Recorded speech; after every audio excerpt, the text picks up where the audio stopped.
Opa, tudo bem? Como você está? Estamos aqui hoje para a gente poder fazer o início da nossa leitura bíblica. A gente continuar aqui nesse projeto maravilhoso aí de estar lendo a Bíblia, né? Estamos aprendendo bastante coisa. Eu, particularmente, estou aprendendo bastante coisa. E uma coisa bem importante que eu até gostaria de compartilhar aí com você, que está vendo esse vídeo, é que com a leitura bíblica eu me sinto mais íntimo de Deus, sinceramente. Vou lendo aqui, vou me sentindo ali como se eu estivesse conversando com ele cara a cara, né?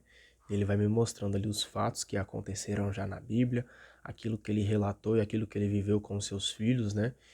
E vai nos mostrando aí como se fosse um manual de instrução, né? De como viver bem, de como amar a ele sobre todas as coisas, né? E como seguir os seus caminhos, os seus preceitos, né? Então tem muita coisa aqui que a gente vai aprendendo com a leitura bíblica. Então é muito maravilhoso, né? Porque de fato a gente vai se sentindo cada vez mais íntimo, cada vez mais próximo de Deus. Eu tenho certeza, né? Que é isso que Ele quer para a nossa vida, né? Que a gente seja íntimo dele, que a gente ame verdadeiramente. É a sua presença, né? Então vamos aqui iniciar, sem mais delongas. Hoje nós vamos ler Josué, do capítulo 7 até o capítulo 9, beleza? Vamos dar início aqui no capítulo 7 de Josué.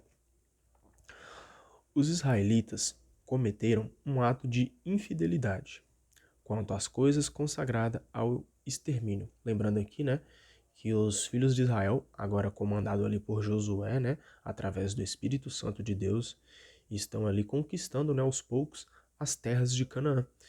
Só que agora, neste momento aqui, a gente vai ver que eles vão ser bastante infiéis. Então vale a pena a gente entender aqui, ó. Acã, filho de Carme, neto de Zabdi, bisneto de Zaré, da tribo de Judá, se apossou de coisas consagradas, e a ira de Javé se acendeu contra os israelitas. Ou seja, ele se apossou ali das coisas que pertenciam a Deus, né? De Jericó, Josué mandou alguns homens até Ai, que estava perto de Bet-Aven, ao leste de Betel, e lhes ordenou: subam para espionar a terra. Os homens subiram e espionaram Ai. Voltando a Josué, lhe disseram: não é preciso que todo o povo suba. Basta 2 ou 3 mil homens para conquistar Ai. Não é necessário cansar todo o povo, porque eles são poucos. Então foram para Ai cerca de 3 mil homens do povo, mas tiveram que fugir diante dos habitantes de Ai. Os homens de Ai mataram 36 deles e perseguiram os outros, desde a porta da cidade até Sabarim, derrotando-os na descida. O coração do povo se derreteu e ficou como água. Então Josué rasgou as roupas e prostou-se com o rosto por terra diante da arca de Javé até o entardecer. Junto com ele estavam os anciãos de Israel, jogando pó sobre suas cabeças. Josué suplicou: ah, Senhor Javé, por que fizeste este povo atravessar o Jordão? Foi para nos entregar na mão dos amorreus e nos fazer perecer? Oxalá nos tivéssemos contentado em ficar no outro lado do Jordão. Perdão, Senhor, o que vou dizer depois que Israel virou as costas diante dos inimigos? Os cananeus e todos os habitantes da terra vão ouvir isso. Farão um cerco contra nós e apagarão o nosso nome da terra. E o que farás tu com o teu grande nome? Então a gente vê aqui, né, que Josué está tentando entender ali por qual motivo, né, que eles tinham perdido ali essa primeira batalha.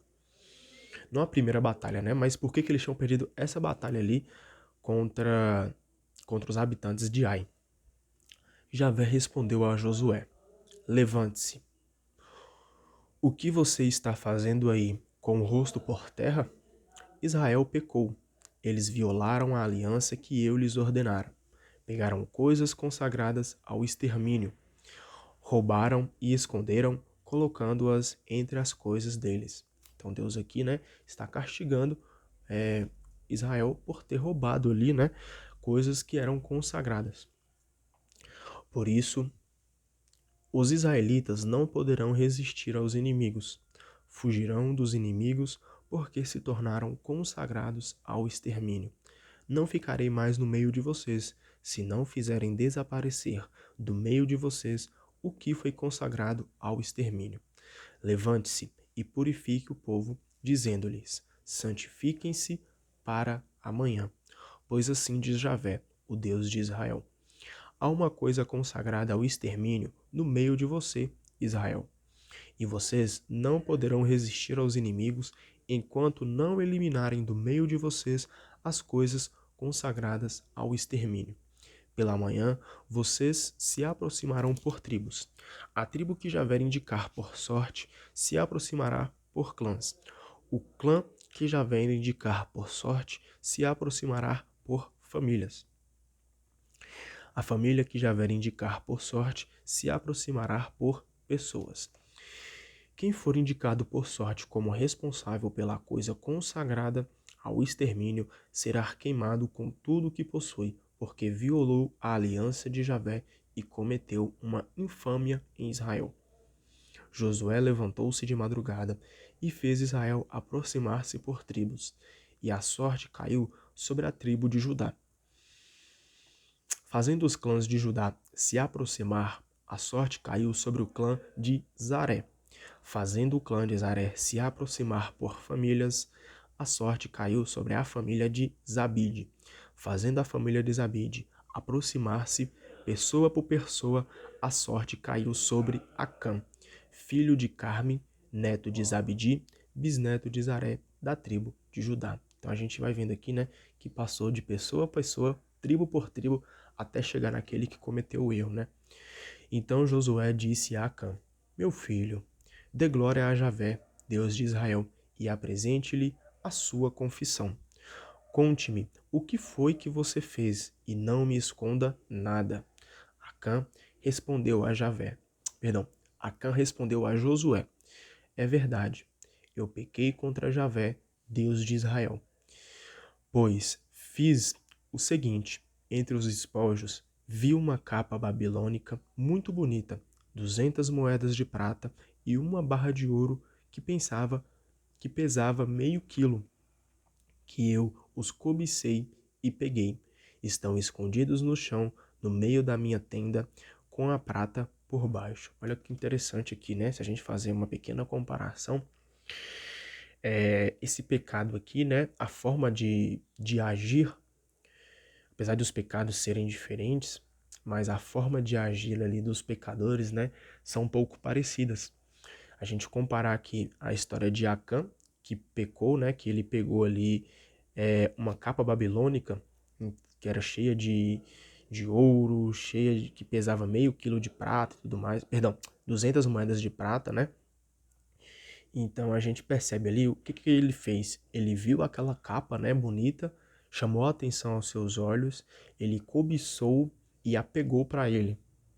A gente percebe aqui, né, que a cobiça foi o motivo principal do seu pecado. Se a gente fazer essa comparação lá com Adão e Eva, foi basicamente o que aconteceu, né?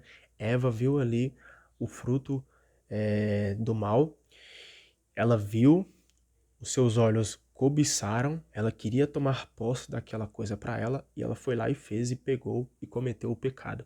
Então a gente percebe aqui, né, que por muitas vezes os nossos olhos, né, os nossos olhos carnais tendem a cobiçar ao pecado. Por isso que nós devemos pedir sempre para o Espírito Santo santificar os nossos olhos, para que a gente não olhe simplesmente pelas nossas vistas carnais, mas que a gente possa ter a sabedoria de olhar com os olhos do Espírito Santo, com os olhos daquele que dá a vida e que dá o fruto verdadeiro da vida, né? Para que a gente não caia aí nessa cobiça do pecado.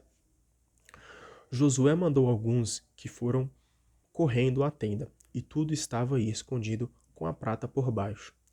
Pegaram então os objetos do meio da tenda e os levaram a Josué e a todos os israelitas, colocando-os diante de Javé.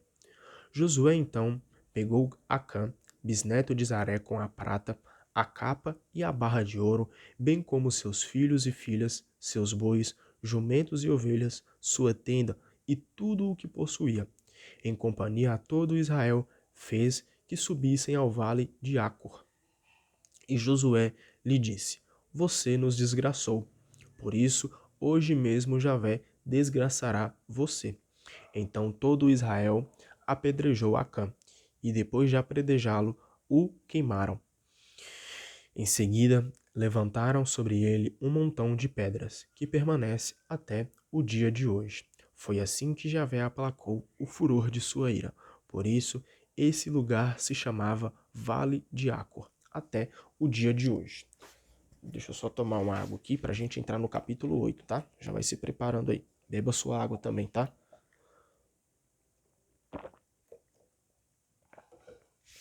Vamos lá para o capítulo 8. Javé disse a Josué: Não tenha medo e não se acovarde. Leve com você todos os guerreiros. Levante-se e suba contra Ai.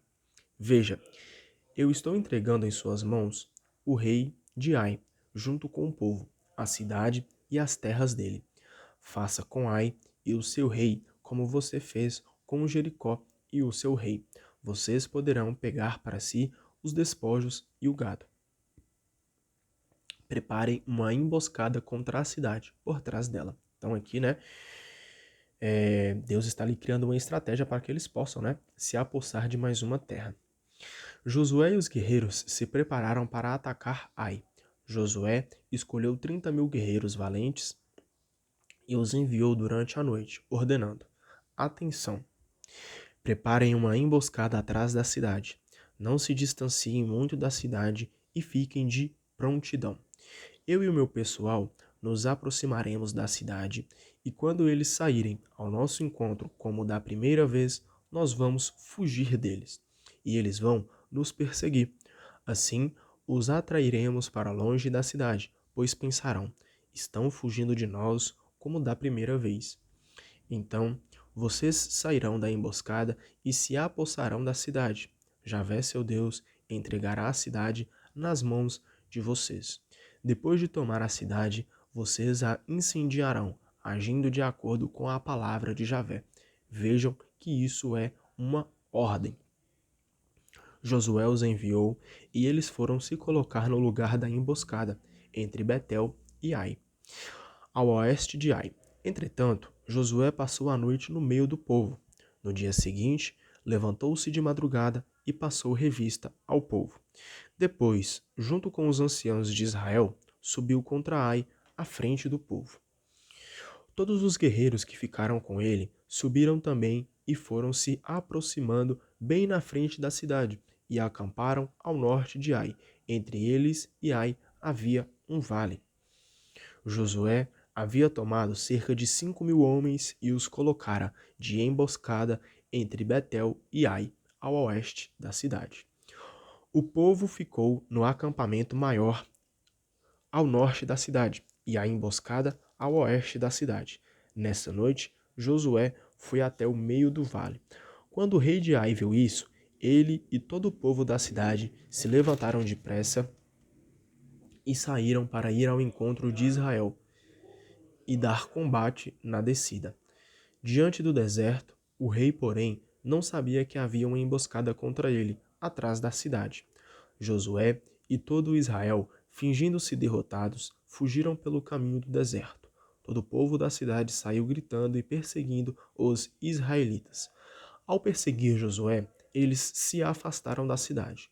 Em Ai não ficou um homem sequer. Todos saíram perseguindo Israel, e ao perseguir Israel, deixaram a cidade aberta. Então Javé disse a Josué: Estenda contra Ai a lança que você tem na mão, pois eu vou entregar a você essa cidade.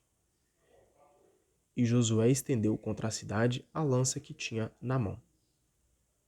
Quando ele estendeu a mão, os que estavam na emboscada saíram correndo do seu lugar, entraram na cidade, a tomaram e a incendiaram rapidamente. Os homens de Ai viraram para trás e viram a fumaça da cidade subindo ao céu. Ninguém deles sabia para que lado escapar, pois o povo que fugia para o deserto voltou para atacar os perseguidores. Vendo que os homens da emboscada tinham tomado a cidade, pois da cidade a fumaça subia, Josué e todo Israel voltaram e atacaram os homens de Ai. os outros que estavam na cidade saíram, fazendo os homens de Ai ficar encurralados entre os israelitas que os derrotaram, a ponto de não sobrar nenhum sobrevivente ou fugitivo. O rei de Ai foi capturado vivo e levado a Josué. Quando Israel terminou de matar todos os habitantes de Ai no campo, no deserto onde eles os haviam perseguido, e depois que todos eles caíram ao fio da espada, os israelitas voltaram para Ai e passaram a fio da espada toda a população. O total dos que caíram nesse dia, entre homens e mulheres, foi de 12.000, isto é, toda a população de Ai. Josué não retirou a mão com que havia estendido a lança, enquanto não foram eliminados todos os habitantes de Ai. Entretanto, Israel tomou como saque o gado e os despojos dessa cidade, como Javé havia ordenado a Josué.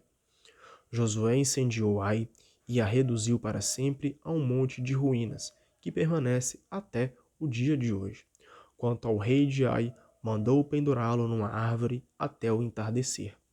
Ao pôr do sol, Josué mandou que descessem da árvore o cadáver, e jogaram o cadáver à porta da cidade, e levantaram sobre ele um montão de pedras que permanece até o dia de hoje. Então a gente viu aqui, né, a forma, a estratégia ali que Deus destinou aos filhos de Israel de como eles conquistarem, né, a terra de Ai. E eles cumpriram, né, cumpriram ali à risca tudo aquilo que Deus tinha falado com eles. Josué construiu então para Javé, Deus de Israel, um altar no monte Ebal, conforme Moisés, servo de Javé, havia ordenado aos israelitas. Segundo, acabei me perdendo aqui, ó. Versículo 31 de novo, tá? Conforme Moisés, servo de Javé, havia ordenado aos israelitas, segundo o que está escrito no livro da lei de Moisés, um altar de pedras brutas, sobre as quais nenhum instrumento de ferro tenha sido passado, e sobre ele ofereceram holocaustos a Javé e apresentaram sacrifícios de comunhão. Josué escreveu sobre as pedras uma cópia da lei que Moisés havia escrito diante dos israelitas. Todo Israel, com os anciãos, os oficiais e os juízes, estavam de ambos os lados da arca, diante dos sacerdotes levitas, que carregavam a arca da aliança de Javé. E estavam juntos tanto imigrantes como nativos, metade deles diante do monte Garizim, e a outra metade diante do monte Ebal, conforme tinha ordenado Moisés, servo de Javé, quando abençoou o povo de Israel pela primeira vez. A seguir, Josué leu todas as palavras da lei, as bênçãos e as maldições, conforme tudo o que está escrito na lei. Josué não omitiu nenhuma palavra que Moisés tinha ordenado. Leu tudo para a Assembleia de Israel, inclusive para as mulheres, crianças e imigrantes que viviam com eles. Então a gente vê aqui, né, que depois das primeiras conquistas, o povo ali, né, os filhos de Israel, começam a fazer um culto a Deus. É onde eles pregam, né, a palavra de Deus, onde eles pregam as leis ali que Deus ordenou para eles, né? E é muito interessante porque forma, né, essa nova sociedade. É por isso que é muito importante, né, essas pregações, essas palavras, né, o culto, a missa. Por isso que é tão importante aí a gente estar participando das coisas de Deus, né, em comunidade, porque isso nos faz pessoas melhores, nos faz uma sociedade mais solidária, conseguimos, né, compreender o outro, compreender a dor do outro, né, porque se a gente está muito distante um do outro, a gente até consegue, né, mas digamos que é mais difícil. Mas quando a gente está mais próximo, quando a gente está ali do lado de uma outra pessoa, a gente consegue, né, compartilhar aí as dores, né, e ajudar a outra pessoa e também compartilhar as bênçãos, né, compartilhar as alegrias. Por isso que é muito importante a gente participar aí, né, das missas e das celebrações que Deus deixou para nós. Vamos agora iniciar aqui o capítulo 9. Ouvindo essas notícias, todos os reis da Cisjordânia, da região montanhosa da planície e de toda a costa do mar Mediterrâneo até o Líbano, tanto heteus como amorreus, cananeus, ferezeus, heveus e jebuseus, se aliaram de comum acordo para combater contra Josué e Israel. Então os povos ali, né, começam a perceber que eles são bastante fortes, né? E os inimigos começam a se juntar para combater ali contra Israel. Os habitantes de Gabaon, ouvindo o que Josué tinha feito com Jericó e Ai, usaram uma estratagema. Juntaram provisões, carregaram os jumentos com sacos velhos e odres de vinhos velhos, rasgados e consertados. Calçaram os pés com sandálias velhas remendadas, vestiram-se com roupas velhas, e o pão que levaram para comer era seco e esmigalhado. Foram então encontrar Josué no acampamento em Gilgal, e disseram a Josué e aos israelitas: Estamos chegando de uma terra distante. Façam aliança conosco. Os israelitas responderam a esse Eveus: Certamente vocês vivem aqui perto. Deixa eu só tirar uma dúvida aqui. Beleza, vamos lá. Certamente vocês vivem aqui perto. Como podemos fazer aliança com vocês? Eles responderam a Josué: Somos seus servos. Josué insistiu: Quem são vocês? E de onde estão vindo? Eles responderam: Seus servos vêm de uma terra muito distante, por causa do nome de Javé, seu Deus, pois ouvimos falar da fama dele e de tudo o que realizou no Egito. Sabemos de tudo o que ele fez aos 2 reis amorreus da Transjordânia, a Seom, rei de Ezebom, e a Og, rei de Bazã, em Astarote. Nossos anciãos e o povo da nossa terra nos aconselharam: peguem provisões para o caminho e vão ao encontro deles, e façam uma proposta de se tornarem servos deles. Portanto, façam aliança conosco. Vejam o nosso pão. Estava quente quando o pegamos em nossas casas, no dia em que partimos para vir até vocês. E agora aqui está ele, seco e esmigalhado. Estes odres de vinhos eram novos quando os enchemos, e agora aqui estão, todos rasgados. Nossas roupas e sandálias estão gastas por causa do longo caminho que fizemos. Os oficiais de Josué experimentaram as provisões, mas não consultaram a Javé. Josué os tratou pacificamente e fez aliança com eles, comprometendo-se a respeitar-lhes a vida. Os responsáveis pela comunidade também prestaram um juramento a eles. 3 dias depois de terem feito aliança com eles, ficaram sabendo que eram seus vizinhos e que viviam aí por perto. Pois os israelitas partiram e chegaram 3 dias depois às cidades deles, Gabaon, Cafira e Berote, e Cariate e Arim. Os israelitas não os atacaram, porque os responsáveis pela comunidade lhes havia feito um juramento por Javé, Deus de Israel. Por isso toda a comunidade murmurou contra os responsáveis. Então, os responsáveis explicaram à comunidade: Nós fizemos a eles um juramento por Javé, Deus de Israel, e por isso agora não podemos tratá-los mal. Vamos fazer o seguinte: respeitaremos a vida deles para que não nos aconteça um castigo por causa do juramento que já fizemos a eles. Os responsáveis então decidiram: eles ficarão vivos, mas se tornarão rachadores de lenha e carregadores de água para toda a comunidade. Todos concordaram com a proposta dos responsáveis. Então Josué mandou chamar os Gabaonitas e lhes disse: Por que vocês nos enganaram dizendo que vinham de longe, quando na verdade moram perto de nós? Pois bem, daqui para frente vocês serão malditos, não deixarão de ser escravos, rachando lenha e carregando água para a casa do meu Deus. Eles responderam a Josué: Nós, seus servos, fomos informados de que Javé, seu Deus, tinha garantido a Moisés, seu servo, que entregaria a vocês toda a terra e exterminaria diante de vocês todos os habitantes. Nós tememos muito pela nossa vida e por isso agimos assim. Agora estamos em suas mãos. Trate-nos conforme lhes parecer melhor e justo. E Josué tratou-os como havia combinado, livrando-os da mão dos israelitas, que não os mataram.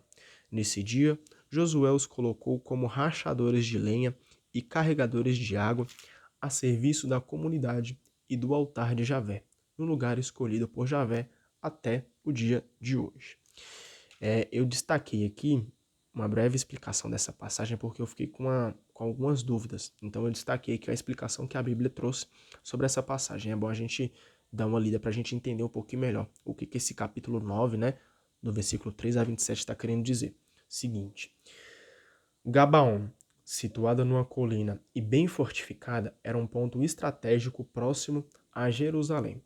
A aliança estratégica entre os Gabaonitas e israelitas mostra a força que o movimento popular de Israel ganhou em dado momento da conquista. No clima de luta para conquistar a terra, as alianças também são importantes, desde que não desvirtuem os projetos. Ou seja, né, mostra aqui pra gente que as alianças ali entre alguns povos são importantes, desde que